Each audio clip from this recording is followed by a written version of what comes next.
Hello viewers, আরও একটা নতুন ভিডিওতে আপনাকে স্বাগতম। আজকে দেখাবো হচ্ছে Toshiba 𝗙়্য 2523A এর প্রিন্টার ড্রাইভারটি কীভাবে খুব সহজে ডাউনলোড করবেন। তো তার জন্য চলেন ভিডিওটি শুরু করা যাক।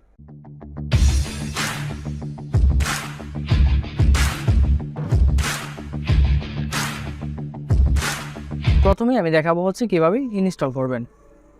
তো আমাদের মধ্যে অনেকের যে প্রবলেমটা হয়, দেখা যাচ্ছে যে ড্রাইভারটা খুব সহজে আমরা ডাউনলোড করতে পারছি, কিন্তু ইনস্টলে গিয়ে আমরা অনেক প্রবলেম ফেস করি। আজকে আমি ইনস্টলে কী কী প্রবলেম হতে পারে সেই বিষয় নিয়ে একটু আলোচনা করব, প্লাস ইনস্টলটা কীভাবে করবেন সেই বিষয়টিও দেখাবো। তো প্রথমে দেখেন ডাউনলোড করে নেবেন। ডাউনলোড করার পর ঠিক এরকম একটি ফাইল আপনার সামনে পেয়ে যাবেন।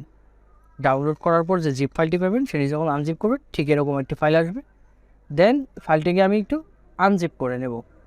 তো জিপ ফাইলকে আনজিপ করার জন্য যে কাজটি করতে হবে, আপনাকে অবশ্যই আপনার কম্পিউটারে উইনরার ডাউনলোড করা থাকতে হবে। অর্থাৎ উইনরার দিয়েই কিন্তু খুব সহজে জিপ ফাইলটি আনজিপ করা যায়। তো উইনরার যদি কারো কম্পিউটারে না থাকে, আমি আই বাটনে একটি ভিডিও দেওয়া থাকবে অথবা ডেসক্রিপশনে আমি লিঙ্ক দিয়ে দেবো, সেখান থেকে গিয়ে আপনারা উইনরার ডাউনলোড করে নিতে পারবেন। তো উইনরারে ওপেন করার পর ঠিক এরকম একটা ইন্টারফেস আসবে। সেখানে আপনি প্রথমে পেয়ে যাবেন হচ্ছে পাসওয়ার্ড। যেহেতু এই জিপ ফাইলটি আনজিপ করার জন্য একটি পাসওয়ার্ড লাগবে, অর্থাৎ এটি যখন আপনি ইনস্টল দিতে যাবেন বিশেষ করে, তখন আপনার সামনে অবশ্যই একটি পাসওয়ার্ড দিতে হবে। তো পাসওয়ার্ডের জন্য পিডিএফ ফাইলটি ওপেন করে নেবেন। ওপেন করে পাসওয়ার্ডটা নিয়ে নেবেন। দেন এই ফাইলটি ওপেন করব আমরা। ওপেন করার পরে একটু সবার নিচ দিকে যদি স্ক্রল করি, সবার নিচে পেয়ে যাব হচ্ছে সেট আপ। এই সেট আপের উপর ক্লিক করবেন। তো সেট আপের উপর যখন ক্লিক করব, দেখেন মাউসের পয়েন্টারটি রেখে যখন ডাবল ক্লিক করা হবে, করার পর দেখেন এটি একটি পাসওয়ার্ড চাচ্ছে। অর্থাৎ এই ড্রাইভারের জন্য একটি পাসওয়ার্ড সেট করা রয়েছে, সে পাসওয়ার্ডটি এখানে দিতে হবে। দেখেন আমি এখানে ড্রাইভারের পাসওয়ার্ডটি দিয়ে দিচ্ছি। পাসওয়ার্ডটি দেওয়ার পর যখন ওকেতে প্রেস করব, প্রেস করার পরে দেখেন অটোমেটিকলি এটি এক্সট্রাক্ট হয়ে যাবে। এক্সট্রাক্ট হওয়ার পর ঠিক এরকম ইন্টারফেস আসবে। সেখান থেকে গিয়ে আপনাকে পারমিশন অ্যালাউ করে দিতে হবে। দেন ইয়েসে প্রেস করব। ইয়েসে প্রেস করার পর আমাকে নতুন আরেকটি ইন্টারফেসে নিয়ে যাবে এবং সেখান থেকে হচ্ছে আমার ইনস্টলের মূল প্রসেসিংটি শুরু হবে। তার জন্য যে কাজটি করতে হবে, এই দেখেন আমার কম্পিউটারে ঠিক এই যে এই অংশটুকু দিয়ে এই জায়গায় পিছনের অংশ দিয়ে আমরা অবশ্যই ইউএসবিটি কানেকশন করে নেব। এই হচ্ছে আমার ইউএসবিটি আমি আমার কম্পিউটারের সাথে সংযুক্ত করে দিচ্ছি।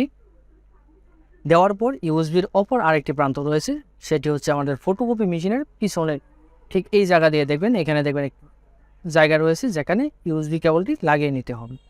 তো আমার দুই প্রান্ত দুই জায়গায় লাগিয়ে নিলাম। এক প্রান্ত হচ্ছে ফটোকপি মেশিনের সাথে, আরেক প্রান্ত কম্পিউটারের সাথে।